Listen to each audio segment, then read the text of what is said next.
Hi everybody, it's Honest John again. I want to wish you all a happy Thanksgiving. But, down to business.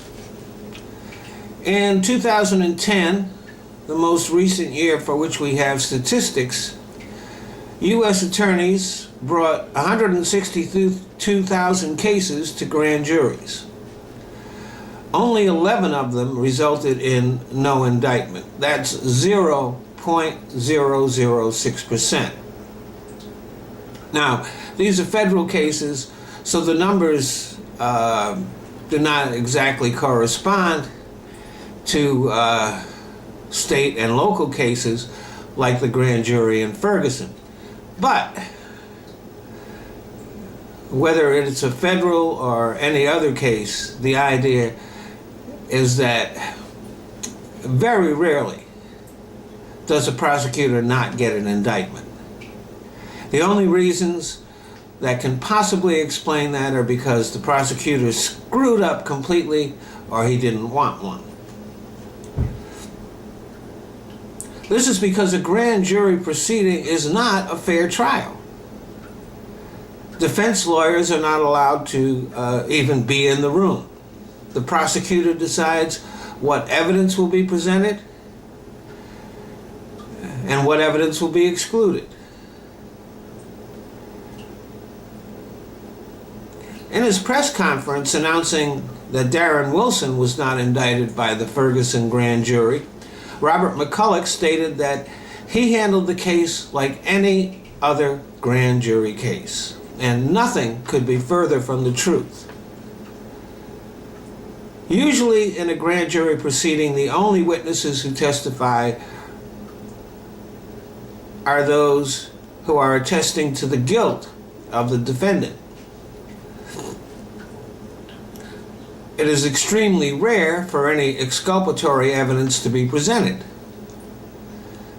As Antonin Scalia once said, the whole purpose of a grand jury is to get an indictment. It's not to present the case. McCulloch brought to the stand just about anybody who claimed to be a witness, no matter how unreliable they might be. Don't forget, all of these witnesses had been interviewed by police and federal investigators, so McCulloch knew which witnesses were reliable and which were not. He then went on to impeach the testimony of many of the witnesses that he brought. By presenting his case that way, he gave the grand jury the impression that none of the witnesses were very credible. So he actually undercut the credibility of his own witnesses. He also presented witnesses who supported Darren Wilson. This is rare in itself, but he also made no attempt to impeach them.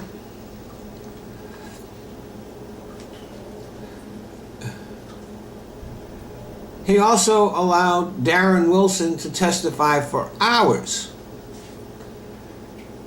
and made no vigorous cross-examination of him, even though there were lots of inconsistencies in Wilson's testimony. And there were documented conflicting statements. None of these things were brought up by McCulloch.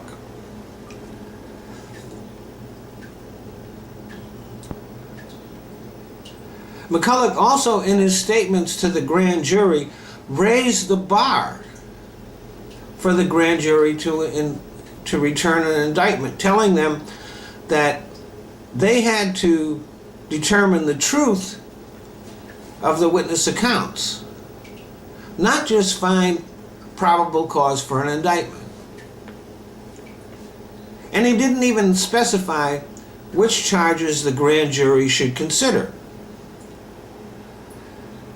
In short, McCulloch took a dive. He acted more like a defense lawyer than the prosecutor. Thanks for listening.